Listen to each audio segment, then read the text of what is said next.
ಶ್ರೀಗುರುಭ್ಯೋ ನಮಃ ಹರಿ ಓಂ. ಯತ್ಪದಂ ವೇದಸಂವೇದ್ಯಂ ಕಟಾಕ್ಷೇಣಾಪಿ ವೀಕ್ಷಿತುಂ ನ ಕ್ಷಮಂತೆ ವಿಮತಯಸ್ತಮುಪಾಸೇ ಶ್ರಿಯಃ ಪತಿಂ. ಮಯಿ ಸ್ಥಿತೋ ಮದಂಗೇಷು ಸ್ವತಂತ್ರೋ ವ್ಯಾಪ್ತವಾನ್ ಹರಿಃ ಸ ವಿಷ್ಣುಶ್ಚಾಸ್ವತಂತ್ರಂ ಮಾಂ ಸ್ವೇಚ್ಛಯಾ ವರ್ತಯತ್ಯಜಃ. ಸ್ವಾತ್ಮನಸ್ತಸ್ಯ ಪೂಜಾಸ್ಯುಃ ಮನೋವಾಕ್ಕಾಯವೃತ್ತಯಃ ಮಮೈತಾಃ ಇತಿ ಕರ್ತಾರಂ ಉದ್ದೇಶ್ಯಂಚ ಹರಿಂ ಸ್ಮರೇತ್. ಧರ್ಮವಿಜ್ಞಾನವೈರಾಗ್ಯಪರಮೈಶ್ವರ್ಯಶಾಲಿನಃ ಆನಂದತೀರ್ಥಭಗವತ್ಪಾದಾನ್ ವಂದೇ ನಿರಂತರಂ. ಆನಂದತೀರ್ಥೋಪದಿಷ್ಟೋ ನಿಧಿರ್ನಾರಾಯಣಃ ವಯಃ ಪ್ರದರ್ಶಿತೋ ಯೇನ ಸಮ್ಯಕ್ ಜಯತೀರ್ಥಂ ತಮಾಶ್ರಯೇ. ನೌಮಿನ್ಯಾಯಸುಧಾದಿಕೃಜ್ಜಯಮುನೀನ್ ಶ್ರೀಪಾದರಾಟ್ ಸನ್ಮಣೀನ್ ವ್ಯಾಸಾರ್ಯಾನ್ ವಿವಿಧಾಗಮಬ್ಧಿವಿಹರಾನ್ ಶ್ರೀವಾದಿರಾಜಾನಪಿ ವಂದೇ ಹಂಸವರಾನ್ ರಘುತ್ತಮಗುರೂನ್ ವೈದಗ್ಧ್ಯವರಾಂ ನಿಧೀನ್ ಶ್ರೀ ಸತ್ಯವ್ರತ ರಾಘವೇಂದ್ರ ಮುನಿಪಾನ್ ಸದ್ಬೋಧಸಧ್ಯಾನಪಾನ್. ಸತ್ಯಾಭಿಜ್ಞಕರಾಬ್ಜೋತ್ಥಾನ್ ಪಂಚಾಶದ್ವರ್ಷಪೂಜಕಾನ್ ಸತ್ಯಪ್ರಮೋದತೀರ್ಥಾರ್ಯಾನ್ ನೌಮಿನ್ಯಾಯಸುಧಾರತಾನ್. ಪ್ಲವನಾಮ ಸಂವತ್ಸರದ ಯುಗಾದಿಯ ಶುಭ ಸಂದರ್ಭ. ಭಗವಂತನ ಸ್ಮರಣೆಯನ್ನು ನಿತ್ಯದಲ್ಲಿ ಮಾಡಬೇಕಾಗಿದ್ದರೂ ವಿಶೇಷವಾಗಿ ಸಂವತ್ಸರದ ಪ್ರಾರಂಭದ ದಿನ ಹಿಂದಿನ ಸಂವತ್ಸರದಲ್ಲಿ ಶಾರ್ವರಿ ಸಂವತ್ಸರದಲ್ಲಿ ಮಾಡಿದ ಎಲ್ಲ ಶುಭ ಕರ್ಮಗಳನ್ನು ಭಗವಂತನಿಗೆ ಅರ್ಪಿಸಿ ಈ ಪ್ಲವನಾಮ ಸಂವತ್ಸರದಲ್ಲಿ ಸಮಗ್ರವಾದ ಎಲ್ಲ ಸತ್ಕರ್ಮಗಳನ್ನು ಮುಂದೆ ಮಾಡಬೇಕು ಅಂತ ಸಂಕಲ್ಪ ಮಾಡಿದ್ದನ್ನು ಮನಸ ಮೊದಲೇ ಸಮರ್ಪಣೆಯನ್ನು ಮಾಡುವುದಕ್ಕೆ ಇದೊಂದು ಸದವಕಾಶ. ನಾರಾಯಣ ಪಂಡಿತಾಚಾರ್ಯರು ತಿಳಿಸುವಂತೆ ಸಮರ್ಪ್ಯ ಕೃತ್ಯಾನಿ ಕೃತೀಕೃತಾನಿ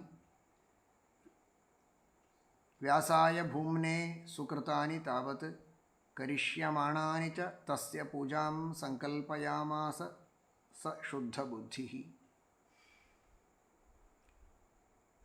ಹಿಂದೆ ಮಾಡಿದ ಎಲ್ಲ ಸತ್ಕರ್ಮಗಳನ್ನು ಭಗವಂತನಿಗೆ ಅರ್ಪಣೆ ಮಾಡಬೇಕು.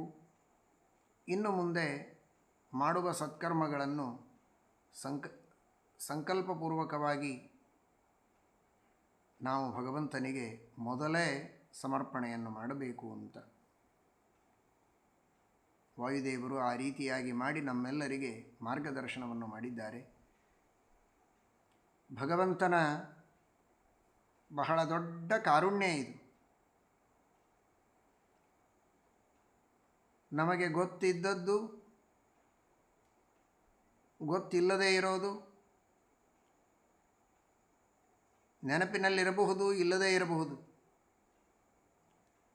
ಅನಾದಿ ಕಾಲದಿಂದ ಎಷ್ಟೆಷ್ಟೋ ಜನ್ಮಗಳಲ್ಲಿ ನಾವು ಮಾಡಿದಂತಹ ಕರ್ಮಗಳಿವೆ. ದೈಹಿಕವಾದ ಕರ್ಮಗಳು, ವಾಚನಿಕವಾದ ಕರ್ಮಗಳು, ಮಾನಸಿಕವಾದ ಕರ್ಮಗಳು.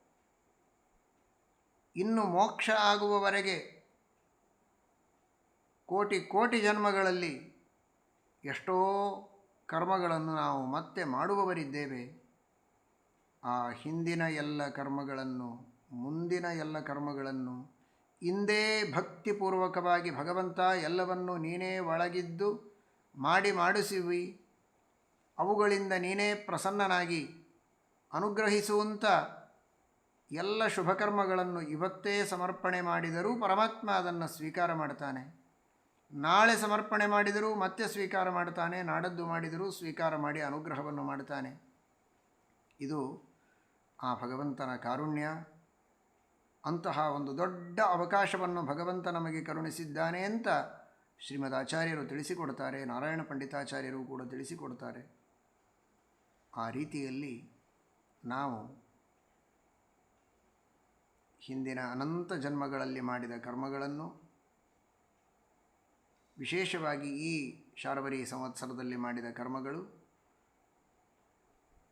ಹರಿನಾಮ ಸ್ಮರಣೆ ಇರಬಹುದು, ವಿಹಿತವಾದ ಕರ್ಮಗಳ ಅನುಷ್ಠಾನ, ಪರೋಪಕಾರ, ಸಚ್ಚಾಸ್ತ್ರಗಳ ಶ್ರವಣ, ಯಜ್ಞಯಾಗಾದಿಗಳು, ಸ್ನಾನ ಸಂಧ್ಯಾವಂದನಾದಿಗಳು, ಅವರವರ ವರ್ಣಾಶ್ರಮಗಳಿಗೆ ವಿಹಿತವಾದ ಯಾವುದೇ ಸತ್ಕರ್ಮಗಳಾಗಿರಬಹುದು, ಆ ಎಲ್ಲ ಸತ್ಕರ್ಮಗಳನ್ನು ಸಮರ್ಪಣೆ ಮಾಡೋಣ.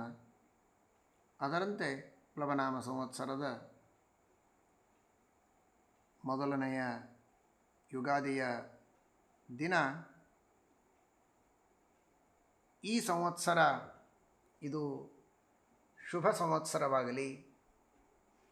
ಶುಭ ಸಂವತ್ಸರ ಅಂದರೆ ಬಹಳ ಆದಾಯವಾದರೆ ಶುಭ ಸಂವತ್ಸರ, ಹಣದ ಲಾಭವಾದರೆ ಮಾತ್ರ ಶುಭ ಸಂವತ್ಸರ ಅಂತನ್ನುವ ಅರ್ಥದಲ್ಲಿ ಅಲ್ಲ. ಭಗವಂತನ ಸೇವೆಗೆ ಉಪಯುಕ್ತವಾಗುವ ರೀತಿಯಲ್ಲಿ ಈ ಸಂವತ್ಸರವನ್ನು ನಾವು ಕಳೆಯೋಣ. ನಿರಂತರ ಹರಿಸ್ಮರಣೆಯಾಗಲಿ, ವಾಯುದೇವರ ಸ್ಮರಣೆಯಾಗಲಿ, ತತ್ವಾಭಿಮಾನಿ ದೇವತೆಗಳ ಎಲ್ಲ ಮಹಾಗುರುಗಳ ಸ್ಮರಣೆ ನಮಗೆ ಬರುವಂತಾಗಲಿ. ಆ ಎಲ್ಲ ಗುರುಗಳ, ದೇವತೆಗಳ, ವಾಯುದೇವರ, ಭಗವಂತನ ಆದೇಶ ರೂಪದಲ್ಲಿರುವಂತಹ ಶಾಸ್ತ್ರಗಳ ಪರಿಪಾಲನೆಯಾಗಬೇಕು, ಶಾಸ್ತ್ರೋಕ್ತವಾದ ಕರ್ಮಗಳ ಅನುಷ್ಠಾನ ಆಗಬೇಕು, ಶಾಸ್ತ್ರಗಳ ಅಧ್ಯಯನವಾಗಬೇಕು, ಪರೋಪಕಾರವಾಗಬೇಕು. ಕಾಮ, ಕ್ರೋಧ, ಲೋಭ, ಮೋಹ, ಮದ, ಮಾತ್ಸರ್ಯಾದಿ ದೋಷಗಳೆಲ್ಲ ದೂರ ಆಗಬೇಕು. ಆ ರೀತಿಯಲ್ಲಿ ಈ ಸಂವತ್ಸರದಲ್ಲಿ ನಾವು ಒಂದೊಂದು ಹೆಜ್ಜೆಯನ್ನು ಮುಂದೆ ಇಡುತ್ತಾ ಹೋಗೋಣ. ಏನೇನು ದೋಷಗಳಿವೆ ಅವುಗಳನ್ನು ಕಳೆದುಕೊಳ್ಳೋಣ, ಗುಣಗಳನ್ನು ಪಡೆದುಕೊಳ್ಳೋಣ. ಈ ರೀತಿಯಾಗಿ ಈ ಸಂವತ್ಸರ ನಮಗೆ ಮಂಗಲಪ್ರದವಾಗಲಿ, ಶುಭವಾಗಲಿ ಅಂತ ದೇವರಲ್ಲಿ ಪ್ರಾರ್ಥಿಸೋಣ. ಈ ಪ್ರಸಂಗದಲ್ಲಿ ಈ ಕೊರೋನಾ ಮಹಾಮಾರಿಯಿಂದ ಎಲ್ಲರೂ ಬಹಳ ಸಂತಪ್ತರಾಗಿದ್ದಾರೆ, ಭಯಭೀತರಾಗಿದ್ದಾರೆ. ಅನೇಕ ಜನರು ರೋಗಗ್ರಸ್ತರಾಗಿದ್ದಾರೆ. ರೋಗದ ಮಧ್ಯದಲ್ಲಿ ಅನೇಕ ಜನ ಆತಂಕದಿಂದ ವರ್ತನೆ ಮಾಡ್ತಾ ಇದ್ದಾರೆ. ಆ ಎಲ್ಲ ಜನರಿಗೂ ಕೂಡ ಭಗವಂತ ಧನ್ವಂತರಿ ರೂಪಿಯಾದಂತಹ ಪರಮಾತ್ಮ ರೋಗದ ಭಯವನ್ನು ದೂರ ಮಾಡಿ ಆರೋಗ್ಯದ ಭಾಗ್ಯವನ್ನು ಕರುಣಿಸಲಿ ಅಂತ ಪ್ರಾರ್ಥನೆ ಮಾಡೋಣ. ಸಕಲ ಭಗವದ್ಭಕ್ತರು ಕೂಡ ಕಳೆದ ಬಾರಿ ಅಚ್ಯುತಾನಂತ ಗೋವಿಂದ ನಾಮಸ್ಮರಣೆ ಮಾಡಿದಂತೆ ಈ ಬಾರಿಯೂ ಪುನಃ ಎರಡನೆಯ ಅಲೆ ಪ್ರಾರಂಭವಾಗಿ ಎಲ್ಲರೂ ಬಹಳ ಆತಂಕದಲ್ಲಿದ್ದೇವೆ. ಆದರೂ ಯಾವುದೇ ಆತಂಕಕ್ಕೊಳಗಾಗದಂತೆ ಅಚ್ಯುತಾಯ ನಮಃ, ಅನಂತಾಯ ನಮಃ, ಗೋವಿಂದಾಯ ನಮಃ ಎಂಬುದಾಗಿ ಆ ಪರಮಾತ್ಮನ ಸ್ಮರಣೆಯನ್ನು ಮಾಡಿ ಅಚ್ಯುತಾನಂತ ಗೋವಿಂದ ನಾಮೋಚ್ಚಾರಣ ಭೇಷಜಾತ್ ನಶ್ಯಂತಿ ಸಕಲಾ ರೋಗಾಃ ಸತ್ಯಂ ಸತ್ಯಂ ವದಾಮ್ಯಹಂ ಎಂಬುದಾಗಿ ವೇದವ್ಯಾಸದೇವರು ಶ್ರೀಮದಾಚಾರ್ಯರು ಆದೇಶ ನೀಡಿದಂತೆ ಆ ಹರಿನಾಮ ಸ್ಮರಣೆಯಿಂದ ನಿಶ್ಚಿತವಾಗಿಯೂ ನಮ್ಮ ಎಲ್ಲ ರೋಗ ರುಜಿನಗಳು ದೂರವಾಗುತ್ತೆ. ನಾವು ನಮ್ಮ ಆರೋಗ್ಯದ ಸ್ಥಾನದಿಂದ ಚ್ಯುತರಾಗದಂತೆ ಅಚ್ಯುತರಾಗುವಂತೆ ಆ ಭಗವಂತ ನಮ್ಮನ್ನು ರಕ್ಷಣೆ ಮಾಡ್ತಾನೆ. ಯಾವುದೇ ತರಹದ ಮಾನಸಿಕವಾದ ನೆಮ್ಮದಿಯೂ ಚ್ಯುತವಾಗದಂತೆ, ದೈಹಿಕ ಆರೋಗ್ಯವೂ ಚ್ಯುತವಾಗದಂತೆ ಅಚ್ಯುತರನ್ನಾಗಿ ಪರಮಾತ್ಮ ಮಾಡಲಿ. ಅಂಥ ಮರಣ ಆಗದಂತೆ ಅನಂತನಾದ ಪರಮಾತ್ಮ ಅಕಾಲದಲ್ಲಿ ಅಂತ ಆಗದಂತೆ, ಅಪಮೃತ್ಯು ಬರದಂತೆ ಸಜ್ಜನರನ್ನು ರಕ್ಷಣೆ ಮಾಡಲಿ. ಗೋವಿಂದನಾಗಿ ಗೋ ಪೃಥ್ವಿ, ಗೋ ಸೂರ್ಯ ಚಂದ್ರರ ಕಿರಣಗಳು, ಗೋ ನಾನಾ ವಿಧವಾದಂತಹ ಪೃಥ್ವಿಯಲ್ಲಿ ಬೆಳೆಯುವ ವನಸ್ಪತಿಗಳು, ಇವುಗಳೆಲ್ಲ ನಮ್ಮ ಆರೋಗ್ಯಕ್ಕೆ ಅತ್ಯಂತ ಮುಖ್ಯವಾಗಿ ಬೇಕಾದದ್ದು ಗೋ, ಆಕಳು, ಆಕಳಿನಿಂದ ನಿರ್ಮಾಣವಾಗುವ ವಿವಿಧ ಪದಾರ್ಥಗಳು, ಪಂಚಗವ್ಯಗಳು. ಹೀಗೆ ಈ ಎಲ್ಲ ಬಾಹ್ಯವಾದಂತಹ ಕಿರಣ, ನೀರು, ಪೃಥ್ವಿ, ಗೋವುಗಳು ಇವುಗಳೆಲ್ಲವುಗಳಲ್ಲಿ ಇದ್ದು ಆ ಔಷಧಿಯ ಗುಣಗಳನ್ನು ಸೃಷ್ಟಿ ಮಾಡಿ ಅವುಗಳನ್ನು ರಕ್ಷಣೆ ಮಾಡುವ ಆ ಗೋವಿಂದ ಪರಮಾತ್ಮ ನಮ್ಮ ರೋಗಗಳನ್ನು ಕಳೆಯಲಿ. ಗೋ ಅಂದರೆ ಶಾಸ್ತ್ರಗಳು.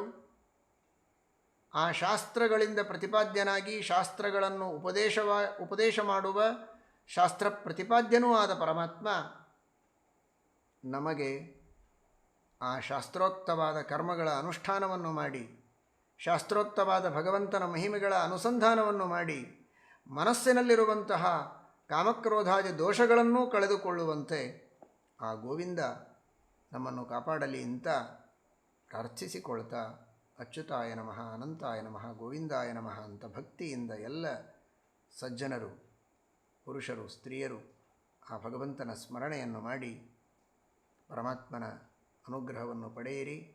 ಇದು ಪ್ಲವ.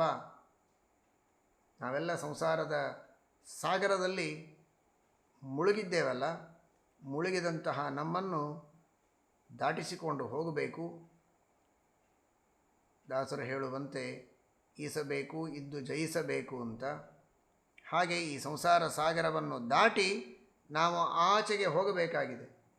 ದಡ ಸೇರಿಸೋ ಭವದ ಕಡಲಿನ, ಈ ಸಂಸಾರದ ಸಾಗರದ ದಡವನ್ನು ಮುಟ್ಟಬೇಕಾಗಿದೆ, ದಾಟಬೇಕಾಗಿದೆ. ಅದನ್ನು ದಾಟಿಸುವ ಆ ಪ್ಲವನಾಮಕನಾದ ಪರಮಾತ್ಮ ನಮ್ಮನ್ನು ಕೈ ಹಿಡಿದು ದಾಟಿಸಿಕೊಂಡು ಹೋಗಲಿ. ಈ ಸಂಸಾರದಿಂದ ಉದ್ಧತರನ್ನಾಗಿ ಮಾಡಿ ಉತ್ತಮವಾದಂತಹ ಮೋಕ್ಷ ಸಾಧನದ ಮಾರ್ಗದಲ್ಲಿ ನಮ್ಮನ್ನು ನಡೆಸಿಕೊಂಡು ಹೋಗಲಿ ಅಂತ ಆ ಭಗವಂತನಲ್ಲಿ ಪ್ರಾರ್ಥನೆ ಮಾಡೋಣ. ಸಕಲ ಭಗವದ್ಭಕ್ತರಿಗೂ ಕೂಡ ನಮ್ಮ ಗುರುಗಳಲ್ಲಿ ಅಂತರ್ಯಾಮಿಯಾದ ತತ್ವಾಭಿಮಾನಿ ದೇವತೆಗಳಲ್ಲಿ ಆದ ಭಾರತೀ ರಮಣ ಮುಖ್ಯಪ್ರಾಣ ಅಂತರ್ಗತ ಮೂಲರಾಮ ದಿಗ್ವಿಜಯರಾಮ ವೇದವ್ಯಾಸದೇವರು, ವಂಶರಾಮದೇವರು, ಪ್ರಸನ್ನ ವಿಠ್ಠಲ ದೇವರು ಎಲ್ಲರಿಗೂ ಈ ಪ್ಲವನಾಮ ಸಂವತ್ಸರದಲ್ಲಿ ವಿಶೇಷವಾಗಿ ಅನುಗ್ರಹವನ್ನು ಮಾಡಿ ಆರೋಗ್ಯ ಭಾಗ್ಯವನ್ನು ನೀಡಿ ಎಲ್ಲ ವಿಧವಾದ ಸಾಧನೆಗಳಿಗೆ ಬರುವ ವಿಘ್ನಗಳನ್ನು ದೂರ ಮಾಡಿ ಆ ಭಗವಂತನ ಆದೇಶದಿಂದ ತಿಳಿದು ಬಂದ ವಿಹಿತವಾದ ಸತ್ಕರ್ಮಗಳನ್ನು ಅನುಷ್ಠಾನ ಮಾಡುವ ಶಕ್ತಿ ಹಾಗೂ ಸದವಕಾಶಗಳನ್ನು ಕೊಟ್ಟು ಶಾಸ್ತ್ರಗಳ ಅಧ್ಯಯನ, ಪಾಠ ಪ್ರವಚನಗಳನ್ನು ಮಾಡುವ, ಸಚ್ಛಾಸ್ತ್ರಗಳ ಶ್ರವಣ ಮಾಡುವ ಸೌಭಾಗ್ಯವನ್ನು ನೀಡಿ ಪರೋಪಕಾರವನ್ನು ಮಾಡುವಂತಹ ಒಂದು ಸದವಕಾಶವನ್ನು ಕರುಣಿಸಲಿ. ವಿಶೇಷವಾಗಿ ಕಷ್ಟದಲ್ಲಿ ಇದ್ದಂತಹ, ಬಡತನದಲ್ಲಿ ಇರುವಂತಹ ಜನರಿಗೆ ಎಷ್ಟು ಸಾಧ್ಯವೋ ಅಷ್ಟು ಶಕ್ತಿ ಇದ್ದಷ್ಟು ಸಹಾಯ ಮಾಡುವ ಸದ್ಬುದ್ಧಿ ಹಾಗೂ ಸದವಕಾಶಗಳನ್ನು ಸಜ್ಜನರಿಗೆ ಭಗವಂತ ಕರುಣಿಸಲಿ. ಆ ಮೂಲಕವಾಗಿ ಭಗವಂತನ ಸೇವೆಯಾಗಲಿ. ನಾನಾ ಜನಸ್ಯ ಶುಶ್ರೂಷಾ ಕರ್ಮಾಖ್ಯ ಕರವನ್ಮಿತೇ ತಸ್ಯ ಪ್ರಾಣ್ಯುಪಕಾರೇಣ ಸಂತುಷ್ಟೋ ಭವತೀಶ್ವರ ಅಂತ ಶ್ರೀಮದಾಚಾರ್ಯರು ಆದೇಶ ನೀಡಿದಂತೆ ಎಲ್ಲರ ಅಂತರ್ಯಾಮಿಯಾದ ಪರಮಾತ್ಮನನ್ನು ಸಂತೋಷಪಡಿಸಿದರೆ ಅದು ನಿಜವಾದ ಭಗವಂತನ ಪೂಜೆ. ಪ್ರತಿಮೆಯಲ್ಲಿ ಅಂತರ್ಯಾಮಿಯಾದ ಪರಮಾತ್ಮನ ಪೂಜೆಯೂ ಅತ್ಯಂತ ವಿಹಿತವಾದದ್ದು, ಮಾಡಲೇಬೇಕು. ಜೊತೆಗೆ ಚೇತನರಲ್ಲಿ ಅಂತರ್ಯಾಮಿಯಾದ ಪರಮಾತ್ಮನನ್ನು ಪೂಜೆ ಮಾಡುವುದು ಅಂದರೆ ಆ ಚೇತನರಿಗೆ ನಾವು ಯಥಾಶಕ್ತಿ ಸೇವೆಯನ್ನು ಮಾಡುವುದೇ ಆ ಭಗವಂತನ ಪೂಜೆ. ಅಂತಹ ಪರೋಪಕಾರವನ್ನು ದೇವರು ನಮ್ಮೆಲ್ಲರಿಂದಲೂ ಮಾಡಿಸಲಿ. ಯಥಾಶಕ್ತಿಯಾಗಿ ಮಾಡುವ ಪ್ರಯತ್ನವನ್ನು ಮಾಡೋಣ. ದೇವರಲ್ಲಿ ವಿಶ್ವಾಸವನ್ನಿಡೋಣ. ಪ್ರಯತ್ನಮೇಕಮಗ್ರತೋ ವಿಧಾಯ ಭೂತಿಮಾಪ್ನುಮಃ. ಆ ಭಗವಂತನ ಅನುಗ್ರಹ ಇದೆ. ಪ್ರಯತ್ನವನ್ನು ಮಾಡೋಣ. ಕಾರ್ಯದಲ್ಲಿ ಯಶಸ್ಸನ್ನು ಎಲ್ಲರೂ ಕೂಡ ಪಡೆಯೋಣ. ಆ ಭಗವಂತನ ಸ್ಮರಣೆಯನ್ನು ಮಾಡುತ್ತಾ, ವಾಯುದೇವರ, ದೇವತೆಗಳ, ಗುರುಗಳ ಸ್ಮರಣೆಯನ್ನು ಮಾಡುತ್ತಾ ಈ ಪ್ಲವನಾಮ ಸಂವತ್ಸರದ ಶುಭಾರಂಭವನ್ನು ಮಾಡೋಣ. ಸಕಲ ಸಜ್ಜನರಿಗೂ ಮಂಗಲವಾಗಲಿ. ಜ್ಞಾನಭಕ್ತಿ ವೈರಾಗ್ಯಾದಿಗಳು ಲಭಿಸಲಿ ಎಂಬುದಾಗಿ ಪ್ರಾರ್ಥನೆಯನ್ನು ಮಾಡೋಣ. ಹರಯೇ ನಮಃ. ಶ್ರೀಕೃಷ್ಣ ಅರ್ಪಣಮಸ್ತು.